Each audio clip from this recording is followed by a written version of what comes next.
We're raising a generation of kids with more freedom than ever before, but less direction, less resilience, and for a lot of them, less purpose. And if you've got a son or you're raising boys, you've probably felt it. Something is not quite right. In this episode, I sit down with Dr. Justin Coulson to talk about what's really going on with boys today, why so many are struggling, and what we actually need to do as parents to change it. Because this isn't about blaming kids. It's about stepping up. It's about being there for them and having the conversations that matter. So let's get into it. Hello, Justin. How are you? Oh my goodness, I'm so excited to talk to you, Kristi. I love podcasts. I love these conversations. I'm glad because do you know you've been on my list for a long time, and I was like, oh, I wonder if Justin would have time to chat to little old me over in WA, and here we are. You said yes straight away, and I was like, yeah. Yes, two things. First of all, I love the work that you do. I'm such a fan. And secondly, I love WA. I mean, people can listen to the podcast everywhere, but I'm going to be in WA twice in term 2. I've got Nice. I've got a few days in Perth, and then I'm shooting off to Karratha. I worked in Karratha as a copper. Oh, as wow. a police officer. Yeah. So when you go out, have you been up there before? I was there last year as well. Yeah. So it's a different little world. I just love going into regional areas where people like me don't normally go. And there's such an appreciation every time I do it. And then later in the month or later in the term, I'm in Bunbury, I'm in Perth, in Mandurah, and I'm also shooting off to Broome. I'm spending some time in Broome. Yep. So running seminars for people in schools and for That's amazing. Profits and organizations all over the place. So that's amazing. It's normally 3 or 4 times a year. Love the West. If it wasn't so far away, I'd probably live there. Yeah. And I mean, look, you're going all over. Like I used to live in Port Hedland. I grew up in Port Hedland, worked in Karratha, Bunbury. I live in Bunbury right now. So, you're coming all over the place, but in WA, but it's a great place to explore. We're having brunch when I come to Bunbury. That'd be great. Brunch in Bunbury. I like the sound of that. Brunch in Bunbury. Brunch in Bunbury. There's some great brunch places. We're very lucky down here. We've got some of the most freshest primary producers. During COVID, none of us were scared of running out of food because we've got farms and farms everywhere here. So we were like, we'll be right. Yes, yeah, you should secede. You really could in the West. You've got everything you need. You've got the iron ore. You've got the oil, the natural gases, and you've got the food bulk. Yeah, we're pretty lucky. When I was in Bunbury last, I was down at Margaret River, Bunbury and Busso, and I rented a surfboard. I wish I could remember the name of the surfboard shop. It was a little independent shop just near Yallingup, and went up to the bay. There was like a 4.5, 5 meter swell coming through Margs, and it was blown out and windy and terrible, but Bunker Bay was pumping, and I got a whole bunch of really fun waves. I just wow. Yeah. Anyway, we're very lucky. We're not here to talk about that, but we're here to talk about kids and parenting and all things good. I really, when we last saw each other and we were in South by Southwest Sydney, you were talking about your new book and that you were writing. You were talking about it back then about writing for 4 years. that you were writing a book about boys, right? Yeah, and I thought there was no one better than you to talk about, how we can help our boys in today's environment and society and stuff like that. But before we go there, in case one of my listeners or any of my listeners don't know about you, I'm sure they do, but can you just explain how you became Dr. Justin Coulson Happy Families? Yeah, sure. Okay. First of all, I haven't seen the run sheet for today, so I'm delighted. There is none. We don't run one. We just I was about to say raw dog it, but that's not the right term. Well, we just run it however. Okay, so in a nutshell, and gosh, when I tell this story on stage, sometimes it can go 15 or 20 minutes. So let me try and we'll keep it the compressed one. I was I hated school, wanted to be a radio announcer, didn't try at school, utterly, completely and in every way failed school, scored on the bottom 15% of New South Wales kind of failed. And had a really successful radio career. If you've ever listened to the radio, you don't have to be very smart at school to do well on air. And I knew that. And so I had about a decade-long radio career, ended up at one of the biggest radio stations in the country at the time. It was Brisbane's B105, where I was doing mornings and I was looking after the music at the radio station. Had a wife and a couple of kids by then. I was in my mid to late 20s. And I was very, very good at work. And then I would go home and have no idea what was going on. I would go so far as to say I was failing as a father, mainly because I hadn't done well at school. I didn't understand anything about psychology. And like most people, I just figured you figure out relationships as you go. And it just wasn't working. I had a couple of really negative, awful incidents. And as a result, my wife, Kylie, who is normally very patient, kind, made it really clear that if things didn't change, then she would have to be quite active in making changes. And they weren't the kind of changes that either of us really wanted her to be making. Yeah, So right. having done a little bit of soul searching in inner work and being that little bit older, I was 27, I think 26, Mm. 27. There we 6, 7. I just can't believe I said that. Uh, I left my radio career. I walked away from it. Mm. I was having a few moral quandaries at work anyway. I didn't feel like some of the stuff that I was being asked to do on air sat well with who I was Yep. morally. You start to work out And your identity. ethically. Yeah, Yeah. yeah. And so I quit and I went back to school. I had to go to TAFE and did a year at TAFE and then went into the university system where I discovered that I was smarter than I thought. Well, actually, I don't think there's such a thing as smart or dumb, but I was much more motivated being at Yeah. university with a wife and now 3 kids and a mortgage than I had Yep. been at high school when I just wanted to be a radio announcer. And I absolutely blitzed it. Graduated my 4-year psychology degree with first class honors. All the way Wow. through, I was working 2 and 3 jobs and like carting furniture in furniture trucks on weekends and working at Colorado selling shoes and shirts and Wow. like just I was literally working 2 or 3 jobs at any one time, studying full time. Kylie was at home with 3 kids, 4 kids by the time I finished the degree. Wow. And Gosh. anyone who's ever done a psychology degree would know that you don't actually learn anything about parenting when you do a psychology degree, No. and that you can't do anything with a psychology degree once you've done it. No, that's right. I did find that out from someone who was doing a psychology degree, and they're like, "We literally cannot practice psychology yet." Got to do at least another 2 years after Mm. you do the degree. So at this point, I'm 5 years deep. I say to Kylie, "Hun, I just got first class honors. It seems that I'm doing really well here, but my degree is functionally and practically worthless unless I either get a master's or a PhD." Yep. Kylie asked me what the difference was. I said, "Well, a master's is 2 years, a PhD is anywhere between 3 and 4 years." She said, "Could you do the master's?" And I said, "Oh, I'd love to, but no, I'm doing a PhD." You addicted to, like, the learning, like, you were doing so well. You're Yeah. obviously really good at being in that university environment. You must have got addicted to, like, that creative process, that pla space. It's such a wonderful place to be. Yeah, I really loved it. So anyway, I did the doctorate, became a university lecturer, had our 5th child while I was doing the PhD. And after a couple of years of doing some lecturing and tutoring at the uni, I decided to start a business. And that's what I've done for the last 15 to 20 years. I've traveled the country, given talks, written books. I've got like 11 or 12 books. We've got the Wow. number one, the most downloaded parenting podcast in Australia. Yeah.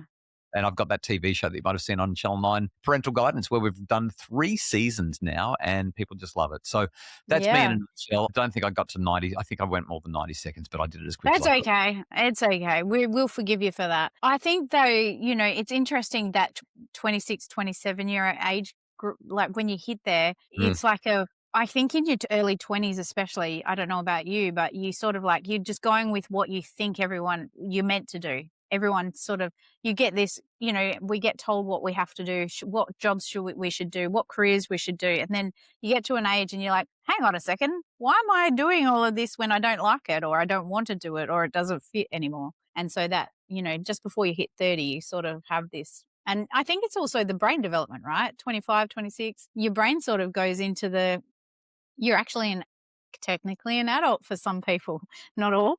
So yeah, I think your brain's fully developed then too. Yeah, a couple of things on that. First off, there's enormous individual variability. There are some people who really do have their identity foreclosed. They're told what to do by their parents and they just follow it. There are other people who are really individualistic and no one can tell them anything.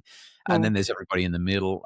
But I think there's this standardized path that everyone expects to take. And there's just a process. You've got to do school, that's standardized. Then you've got to do uni, that's standardized, or go and get a trade. Yeah. And then you've got to get into the workforce. Girls seem to do it better than boys, but I'm a really big fan of a gap year. In fact, I'm a fan of several gap years. Parents shudder when I say this. There's a I'm a tremendous fan. unease because we want kids to get ahead as fast as they can, like it's a race. Hello. I didn't leave school after I did my doctorate and what have you until I was 36 because I Yeah. started when I was 27. I did nearly 9 years of study. And has it slowed me down? I've had such a rich and fulfilling life. I've had delightful career experiences. I would not change it. I just wouldn't. So Mm. I've told all of my kids gap years. I don't care how you do in year 12, not important to me at all. Gap Yeah. years, go to uni if that's what you want to do when you know that that's what you want to do, which might be 22 or 20. I've got one daughter who went back to uni at 25, another one who went back at 22. And I've got 2 who are sort of working out where they want to go and what they want to do. And so long as they're productive, I don't care. But Yeah, gap well, years is that's so right. important for growing up. Now, one more quick thing that you said, Kristi, there's a belief that our brain becomes neurologically mature somewhere around about 25 to 27, maybe 24, 23 for girls, and 25, 26, 27 for boys. Some recent research published at the start of 2026 is now calling that into question and suggesting that neurological maturity may not occur until our early 30s. And that I'm going to say my husband didn't mature until he's nearly 40. So 40, I'm just going to say maturity, it's based on, I think, also experiences. well, Experience makes a big difference for maturity as well. it comes down to a range of things. What do you value? Like a lot of people don't know what they value. Their values are given to them, and suddenly they hit this age somewhere between I'm going to say 22 and 42, where they go, Mm, actually, that's not who I am. This is mm. why we see people literally turning their lives on their head and giving them a good shake. They're like, this is what I thought I was supposed to do all my life, and it's not me.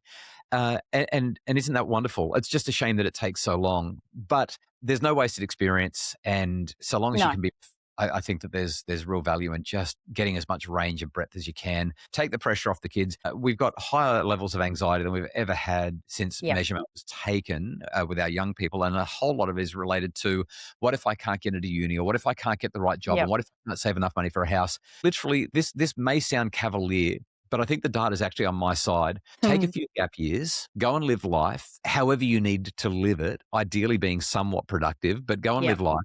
And then when you have a sense of who you are and what you want to do, the research evidence shows that people who have taken gap years, they step back into a university setting and they have every bit of success, if not more success than the people who went straight in from school. They have higher completion rates. Like they just do better at uni because They're ready. they're ready. When I was a uni lecturer, the kids that had come straight out of school, they'd put up their hand to ask a question. I'd say, yeah, what's your question? They'd say, is this going to be on the test? Whereas when a mature age student put up their hand to ask a question, they had questions about the content. They wanted to know, what does this mean? How does that relate to what we were talking about half an hour ago? I was reading this in the textbook and I'm trying to Mm. understand. And it was rich and it was deep and it was delightful. Kids straight out of school are like, I just got to get through uni so I can get on with life. But kids, not kids, mature age students, they're saying, I got to get uni through me so I can make more of life, so that I can give more to life. It's I just a hear you. totally different mindset. And as a mature age student and then a lecturer, I can tell you now that gap years are good. Yeah, I hear you. Look, my before we started press record, I mentioned about my husband, getting cancer at 44, and That's he's brutal. always, he was when he was a kid, he wanted to be an engineer, but his parents pushed him into becoming a tradesperson. And so he started a trade and he was really good. He's got autism, he's really good, he's very hyper focused on his career. He was, taking those steps to become this, that, and everything else. And then when something big like this happens, I guess, and some people it happens younger, some older, whatever, but it kind of pulls the rug out from under you. And he said to me recently, he said, I've never really decided what I wanted to do. Right. He wanted to be an engineer. He actually ended up becoming an engineer through his job, through his trade. He became a project manager and stuff like that. But he said, I never really got to decide what I wanted. Like I always did the sport my parents told me to do. I did all of the things that he felt he had to do because that's what they told him to do. And so you become really good at following everyone else's ideas, thoughts, beliefs of what you should do, but you never really get to sit with it. And it was really interesting. He said it to me and I sat there and I was like, whoa, okay, what would you want to do? And he goes, well, that's the thing. When you don't get a choice, you stop believing in having one or you stop dreaming. There's some really interesting psychology around this as well. And that is that, so people think that we want freedom. We want lots and lots of freedom. We want to be able to choose whatever we want. We want full, utter, complete autonomy. But the research seems to indicate that if you have too much choice, it's paralyzing. It We is. actually need structures. We need a sense of borders and boundaries and frameworks, and we need to have limits on what we can do. And it's really important as parents that we don't make those limits too tight, but also that we don't make them too expansive. There's a Mm, principle that I teach parents all the time. It's called autonomy, or autonomy support, actually. Autonomy mm. is a basic psychological need. And I talk a lot about autonomy support. And parents, when they hear that, they're like, oh, I'm supposed to it's carte blanche. My kids can No, that's not true. do Don't all do the that. things they Don't want. do that. Don't do No, that.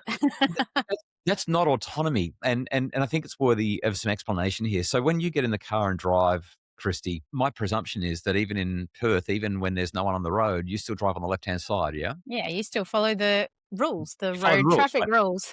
So, That's what so they're you called. technically you have no freedom. You have no independence around that. That is the law. Mm. If you don't do it, you're going to kill someone, or you're going to get fined. You're going to go to prison. Like it's going to work out badly. But you're not following the rules because you're going to get in trouble for breaking the Mm. rules. You follow the rules because you understand the rationale. You understand the why.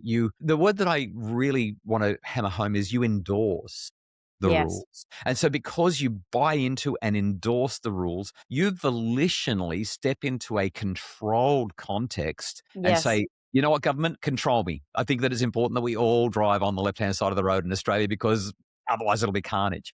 And Yeah. it's the same with our kids, and it's the same. We've sort of gone into this career conversation, but I'm thinking about our teenagers. And We our have all young these people. conversations, and our young people. Yeah, where do you want to go? What do you want to do with life? It's really easy to foreclose on them and say, "This is what you will do." And I Yeah, well, talk that to happened kids. to me. Like, you're Oh, going to go yeah, my parents were like and I'm like, I was in the 90s, by the way, everyone. My parents were like, "Computers are the way to go. You need to learn computers. You need to go into computer stuff. You need to go into" and I ended up falling into administration. So that's what I did until I got to 6, 7, 26, 27, and then had my child and became a police officer. right. So Yeah, yeah, there you go. Like, I mean, I wouldn't have been ready for a police career anyway. But the thing is I think that a lot of parents we go, this is what they're good at. Let's push them towards this. Mm.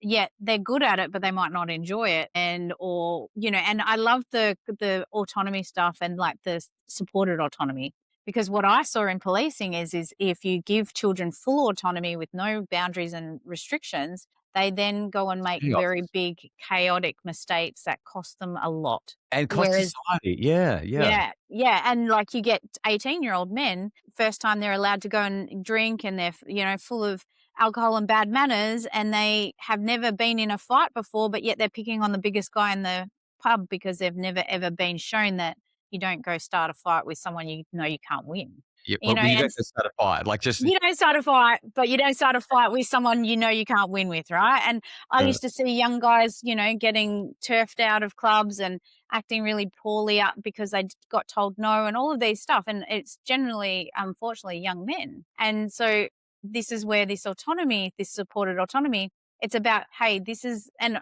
I was really big on consequences with my daughter, not in that I was holding her to a consequence, but I was like, you realize that everything has a consequence and we choose the consequence when we choose to what we do with it.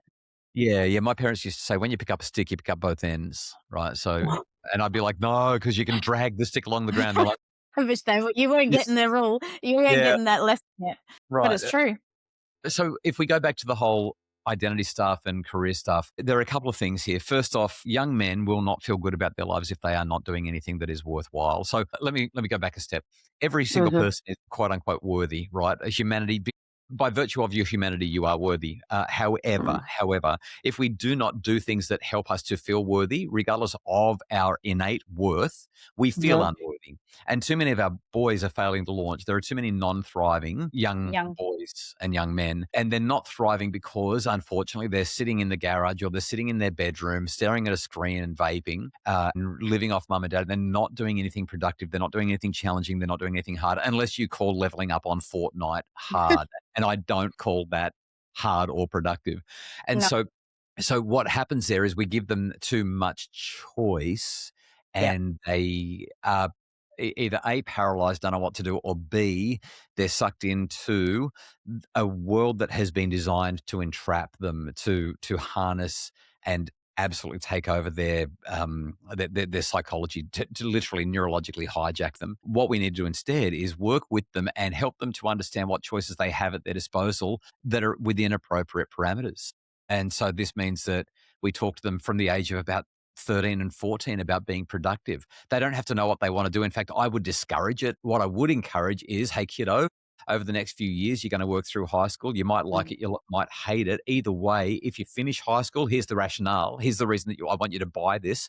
Because if you finish high school, you will earn over the course of your lifetime at least $300,000 more than somebody who doesn't finish high school, and probably a lot more than 300,000. Somebody who finishes versus non-complete, a minimum $300,000. If you can get a university degree, you'll earn about 500,000 to $1 million more. And if you go beyond that, even more again. again. Yep. This has massive social and economic consequences. And besides that, whether you like it or not, from a social and mating perspective, the Yeah. data shows that girls tend to look across and up economically and educationally. So if a girl's looking for a mate, she looks across and up. She does not look down. Yes. So if she's got a university degree, as a general rule, she's not looking for somebody who didn't finish high school. She may choose somebody who's qualified in other ways, such as a tradie, because there's They're providers. an economic viability there. Yep. But girls are looking across and up on both economics and on education as a general Yep. rule. And unfortunately, what that means, given that for every 10 young women who finish high school, we have somewhere between 7 and 8 young men finishing high school. And given Mm. that for every 10 young women who go to university, we have between 6 and 7 going to university, and we only have about 6 graduating from university for every 10 young women. What that means is that women are looking across and up and they're not seeing anything. There are too many, and again, this is a terrible term to use, but I'm going to use the term anyway, non-viable in the eyes of these young women, too many Mm. non-viable young men who are basically saying, the women are saying, well, where are all the guys? And unfortunately, when you add into the mix too many boys and young men who don't know how to behave themselves with consideration, grace, and courtesy. As I've written this book, somehow I've ended up on my book. No, we want to talk about your book because you've been writing that book for 4 years, and it's an important book. I've lost count of the number of women and girls who have told me that they do not want or need a man in their life because they're not. A man won't show up and be a bonus. He's going to be a drain. He's going to be a Mm. cost. He's I going to know. require more of her than she's willing to give. She's not going to get back nearly what she gets because she's looking across and up and going, where are they? Oh, there's only across and down, and I don't like the look of that. Yeah. So It's true. It's true. I talked to my daughter about this. Like, I used to say to her, if like, I think generations before us, it was a different generations, different, but we're educated women now. Like, we have rights. We are allowed to buy property. We don't have to, we can have our own bank accounts. Like, there's a whole different, and we're not going into that. But what I'm saying is that as a mum of a young girl, I was having conversations about healthy relationships and all of these things from 10. And so, when we talk to our young people, we need to make them realize that it's not about what you need to be, and you pointed it out, you need to be happy with who you are and you need to feel like you're contributing. So therefore, if you're not contributing and if you haven't got anything to bring to the party, then no one else is going to think that either. Like, so no let's one else is going to want you.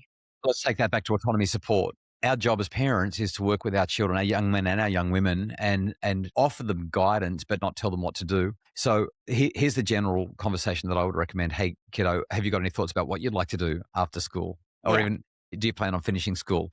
And once you get some information, you've explored a little bit, you might want to explain a couple of things. So you might say, well, statistically, you're going to do better if you do finish school. And if you get some sort of certification, you're just going to be better. You're going to be more viable. You're going to learn skills. You're going to be more valuable in the marketplace. You're going to earn more money. You're going to feel like you're making more of a contribution. And that's the other really interesting thing. When you Mm. upskill, when you get certified, when you get a degree, when you get your qualification, your trade, your tickets, whatever those things might be, when you get them, you feel like you're going to do something worthy. So you feel more worthy. You feel better Yeah. about yourself, Got ya. to close the link on what I was saying before. So it doesn't really matter what you do. What matters is that you're productive. Take Yes. a gap year, have fun, maybe Exactly. do some travel, learn what it's like to earn minimum wage and decide Yes. whether you like that or not. And if you're fine with it, then that's fine because there's plenty of people who earn minimum wage who make a great contribution to society. But if you want more than minimum wage, then we've got to work out how you can get the support you need so that you can move in that direction. And then the other thing that I really emphasize is it's a little bit it's hard to say it, and I haven't lived it, so I feel a little bit hypocritical. I really believe that we should be encouraging our children to choose careers where there is a reasonable expectation that they will be financially viable in that career. So Yes. I to get become you. I to understand it. become an author or an Instagrammer or a YouTuber, to become a Yeah. professional sports person or a photographer or a restaurateur, to become a gamer, a streamer. Like when you do those things, my sense, well, not my sense, statistically, you're less likely to earn the money that you need so that you can function, so that you can survive. You want to be an artist, that's great, but who's going to put food on the table? How are you going to get the commission? Exactly. How are you going to get the work? So I generally, this is a little bit, maybe a little bit rude, but I call these vanity careers. Uh, Mm. and And and only when we 1% of them actually succeed. Like, probably less. we've got to be like, it's a common thing at the moment. I don't know if you hear this, probably, I'm not sure, but I hear it from young women, especially. I'm just going to go and be someone on OnlyFans, right? And I always go, well, all more power to you if you want to. Like I never say, look, that's whatever, but more power to you. But did you know that only less than 1% of those people are actually successful? Most of them are paying to be on those platforms and they're earning nothing. So Yeah. unless you have something that you, and ethically all of the other things that go along with it, but most people are not successful. Most people are not successful on YouTube, gaming. And so we need to keep it real with our kids. And another thing that I always was taught is you never leave a job unless you have a job to go to. So for me, I Easy to get taught another that to job my if you daughter, right? yeah, totally. Yeah, Yeah. it's easier to get a job if you've already got one, and also there's no slacking off, right? You either it's you go to another job and you go from one job to the next, or you're going and so one of the rules in our house was if you're not working, you're volunteering. And if you're not working, you're doing something here and you're working here. So my daughter, she's like, I don't want to help around the house. I'm going to go get a full-time job and I'm just going to go and work. And so she went straight from school into full-time work. She's Yeah. having a gap year. She doesn't know what she wants to do next, but she's learning, she's experiencing, and that's all kids really need, young people need. Again, they have freedom to choose what they're going to do within the constraints of you're earning or learning, you're volunteering, you're Yeah. doing one of these things. You can choose whatever you want within those constraints. Yeah. And what's fascinating is that for the most part, when we teach this to our kids, especially from a younger age, they're much more likely to buy into it. Let me go back to just finish that career thread for a moment. So what I generally advise is go and get a qualification or a certification in an area where pretty much every single person who wants to do it can get a job in it if they want to. Like 95% of the people who want to be an accountant will get a job as an accountant. 95% of the people who want to be a car mechanic or a builder, carpenter are going to get the job. They've just got to get the certification and then they're away, or the degree and then they're Yeah. away. And once you've done that, then get good at it. Yeah. Get into the top 10%, and you'll never want for anything. You'll also gather all of the rewards that come from being in the top 5 or 10%, which will mean that you get to charge a premium for your services. It'll mean that your books are always full. It'll mean that you get recognized at conferences Yeah. or at industry awards and that kind of thing because you're doing outstanding work. If you don't like it, if you're bored by it, once you've secured some level of financial foundation, that's when you can say, all right, well, what else could I do? For example, I still don't own my house or anything like that. We've still got a mortgage and all that sort of stuff. But I'm starting to look at what it would cost me and how I could fit into my schedule, learning how to become a bicycle mechanic. Wow. Because you love learning, and I can tell. I love learning and I love bicycling, and it's just something that I'd really love to know how to do. I've made sure that I've got the financial security that I need so that doing that isn't going to come at a tremendous Yes. cost to me. Yes. I You've just think still that's got quite, things that you need to do. There's responsibilities that you need to yeah, I fulfill got so kids that that you can do that. the Yeah, bank will foreclose if I don't pay my mortgage payment. exactly. Let me just talk about following your passion for a second. I don't have a problem with kids wanting to follow their passion, but they've got to be productive and they've got to be taking steps towards it. And if they're Mm. doing that, then I'd say go for it because all of that will give them experience. It will give them that range and breadth that they need, and it will help them to make something of themselves. Yep. I would just say that it's going to be much, much harder. And the one thing that I'm not willing to do, as you've indicated you're not willing to do, is I'm not willing to support my children while they sit at home on the couch and navel Oh, gaze. no, Just not going no. to Well, it wasn't allowed for me, and like, I mean, most people who listen to my podcast know that I was, like, there was no slacking in my house, and I was actually out of home by 15, bought my own house by 18, Wow. like, so it's See, it that's and it impressive. well, not really. I was kicked out, but it wasn't because of me, it's a whole thing. Well But well, getting the house by 18, that's impressive. But Yeah. I bought a house by 18 in 3 months, and it was because I worked in real estate. I had a full-time job working in real estate, and I knew that renting was dead money, or so we were told, right? Yep. And so I wasn't gonna rent something, I was gonna buy something because and back then in the late 1990s, we could, buy a house for 96,000. Our kids are in a much different situation today, They but are, but you know what I'm gonna say, and this is gonna make me deeply unpopular with everybody, Kristi. If your kids are disciplined and willing to work their tails off and make smart choices, they can actually still get into the market. I've got 2 kids now who are one who's in the market, one who's about to be. This is still doable. It's hard. I'm not arguing for a second that it's not hard, but with good financial advice, great guidance from parents, and maybe a little bit of a leg up if you can. I mean, some tenacity too, like not giving yeah, up because it's not easy. I'm astonished at what my kids did. Like, so my eldest daughter and her husband, they got married young. They bought a place, realized that they didn't like how much it was costing to live in it. So they went and moved in with some friends of theirs and they rented out Mm, their unit.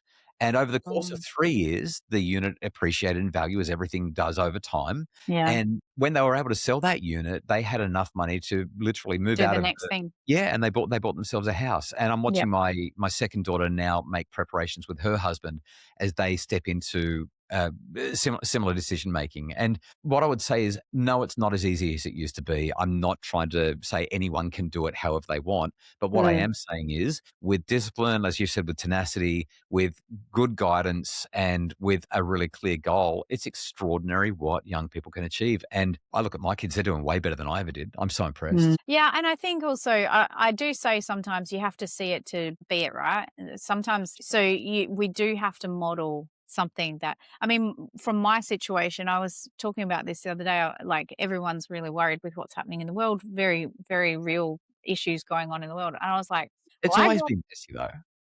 it has. And when you work in policing, you do know that it's messy underneath. Like Yeah. there's this under layer of like society and stuff, and people are really in it all the time. And so you kind of get used to living with chaos. But I was saying to, like, I grew up in a caravan in the 80s because my family didn't have money. They were like we were living on like the poverty line, and I'm like, I'm happy to live in a caravan if that means I've got a roof over my head and I can afford it. I'll happily live back in one. But I think though, again, like it kind of going off the topic, but it's really doesn't. Your situation is changeable. It's movable. I think when we get really stuck in that mentality that it's hopeless, and we don't want our kids to feel that way. We don't want our kids to think everything's hopeless. There's nothing they can do because then they get stuck sitting on the couch.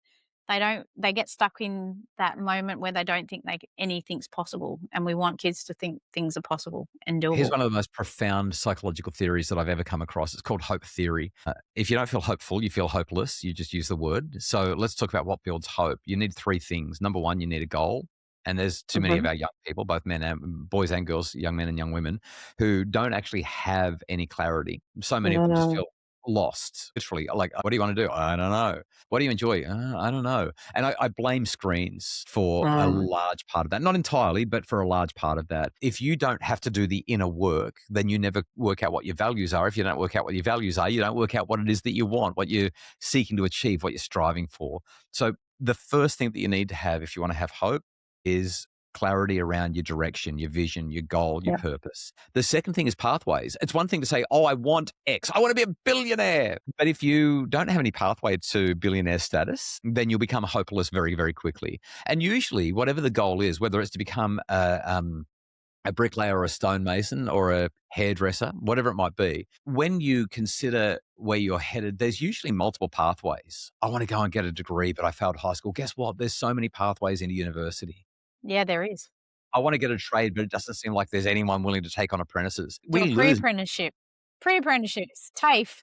traineeships, there's work Yeah, experience, there's volunteering. There's so many ways to get. I've got a daughter who's just gotten a school based a traineeship apprenticeship thingy. Wants it. She couldn't get a job to save herself in the area that she wants to be in, but because of school and work experience, she developed some relationships, and yep, now she's got a job doing what she loves because yep, there are so many pathways to get in there. yeah, So you need goals, and then you need pathways, and then the last thing you need is this thing that psychologists call agency. So Mm. agency is basically if you're walking along a pathway and you bump into a wall, do you believe that you can find another pathway? Can you get out the shovel and start digging and get under the wall? Can yep, you pull out the carabiner and the ropes and tie and some climb knots over. and climb over it? And if you've got those three things, you'll be hopeful. I think that so many of our young people are struggling because they are without hope. They don't have Mm. goals, they don't have pathways, or they don't have the self-belief to walk along the pathways to the goals. And yet if we can sit down with our kids and work through this with them, it's extraordinary what we can do and how fast they progress in the direction of their dreams. Yeah. Yeah, and I think also, I have always reminded my daughter I didn't finish school. Like I got kicked out of home at 15. I finished year 10 and 11, and then I had to go into full-time work to support myself. So I didn't finish school. But yet I at 27 decided to be, or 28 decided to become a police officer. Went to TAFE, did some TAFE studies because I hadn't been to school in over 10 years, got into the police, became a detective, have an advanced diploma in, police investigations, became an author. The thing is that anything is possible when you want Yeah. it, and you've got Yeah. all of those three things: that hope, that pathway, and there is pathways. They miraculously appear when you stop saying that they're not there. So, Yeah. yeah. So politically impolite thing to say, insensitive thing to say, but I'm going to say it anyway. We've got to step out of our victimhood. And what I think has happened in the last 20 years, maybe 30 years, is we've increasingly focused on labels and diagnoses and reasons to blame everything external. And Yeah. there is no denying that there are a whole lot of external factors that make life harder. I'm not saying Yeah. that those things don't exist. And I'm not saying that labels and diagnoses don't exist either. I'm not actually saying that. What I am saying is, in spite of it all, in spite of the ADHD or the autism, in spite of the setbacks or growing up in poverty or living in a Yeah. caravan, in spite of not finishing high school, in spite of blah, blah, blah, blah, blah, blah, blah, you can find millions of examples around the world of people who have risen far beyond anything anybody would ever have expected Yes. because they refuse to be defined by their past, by their history, by their diagnosis, by Yes. their label, by their circumstances. And once again, when we have these conversations with our kids, we don't have to dive into all that sort of stuff. We just have to say, what would you like to do? What do you value? Where do if a kid wants to know what they want to do with their lives, suggestion is that they follow their curiosity. What are Yes. you what are you so curious about that rather than staring at a screen and playing Fortnite or GTA or scrolling TikTok, what are you so curious about that you would actually read a book on a Friday night instead of going Yes. out to a party? And that's what happened with me in psychology.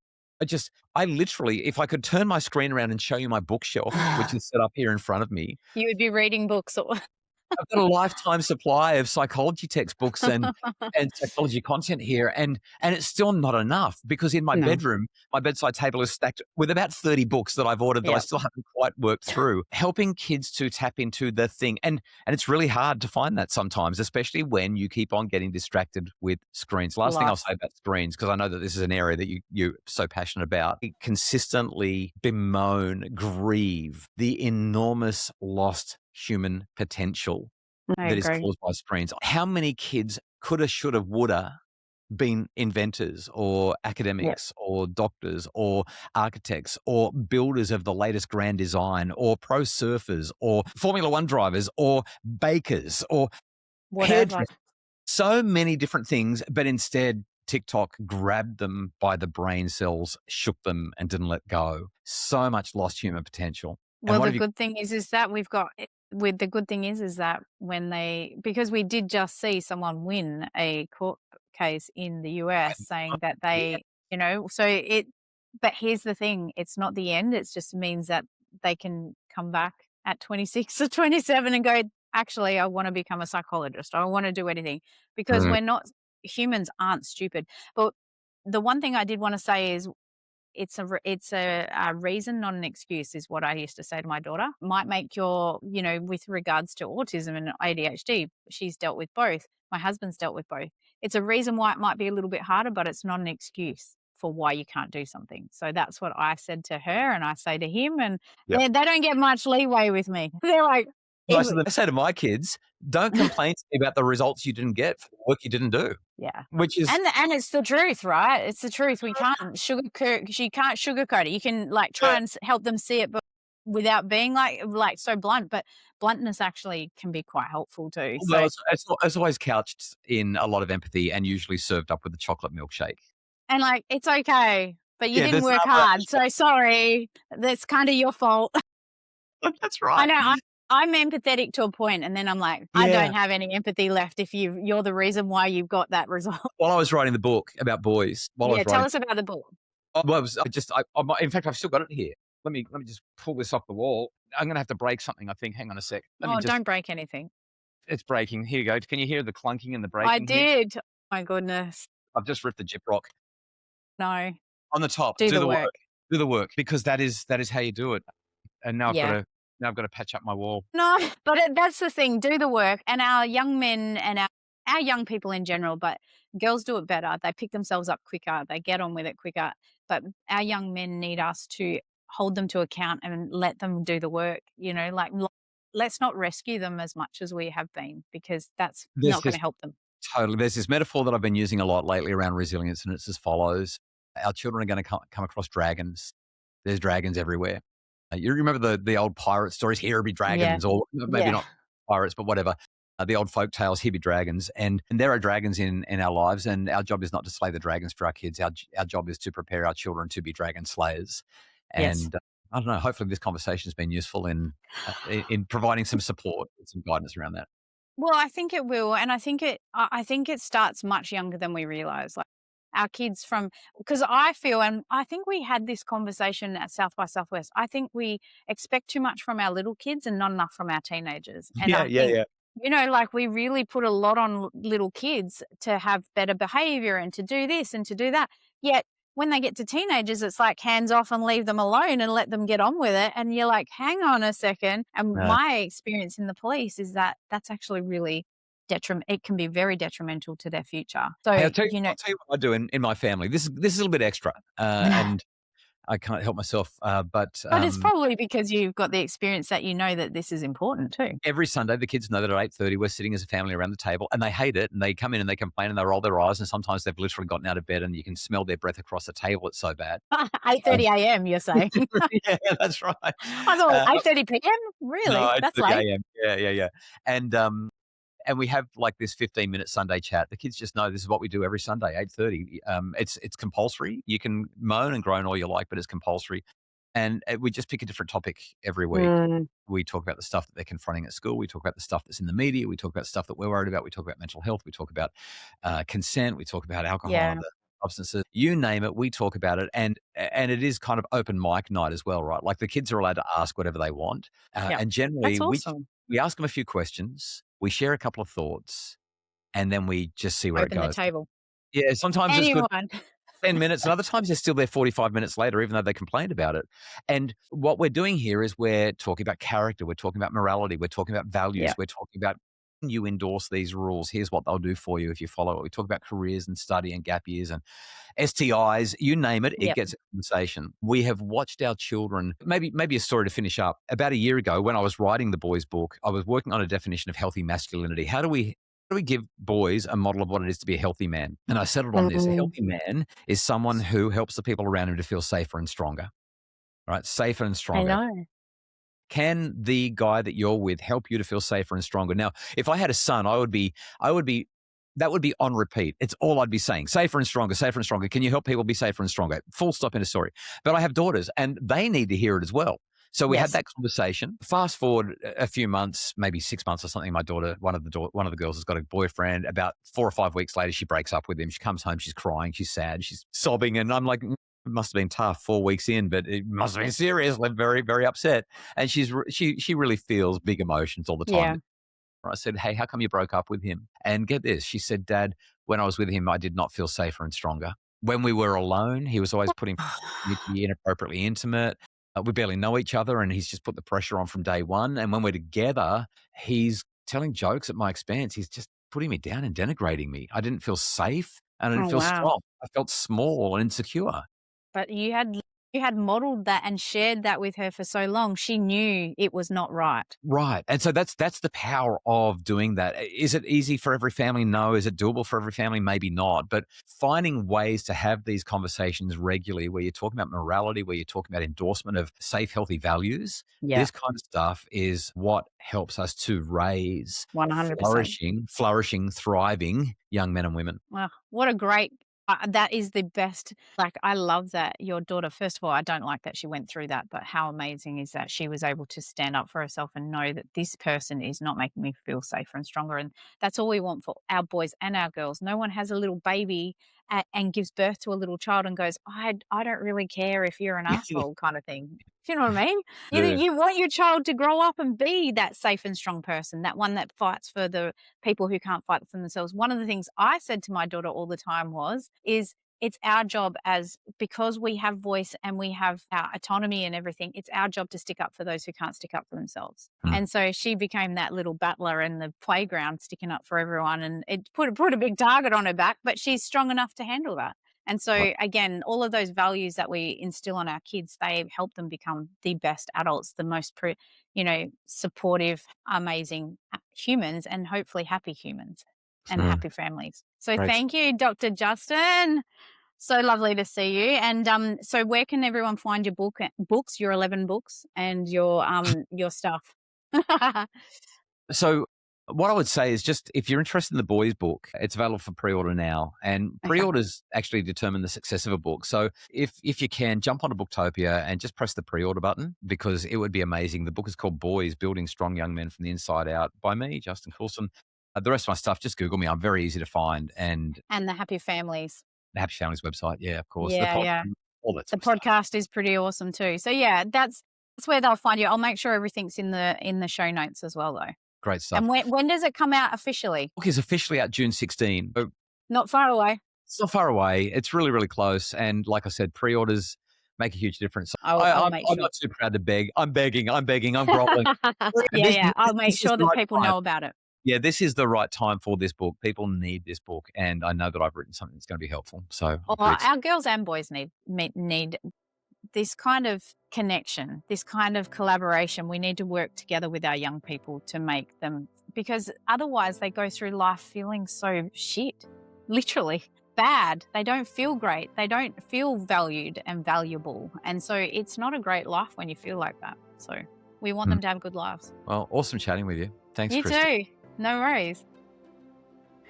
If this conversation got you thinking even a little bit, then that's exactly where change starts.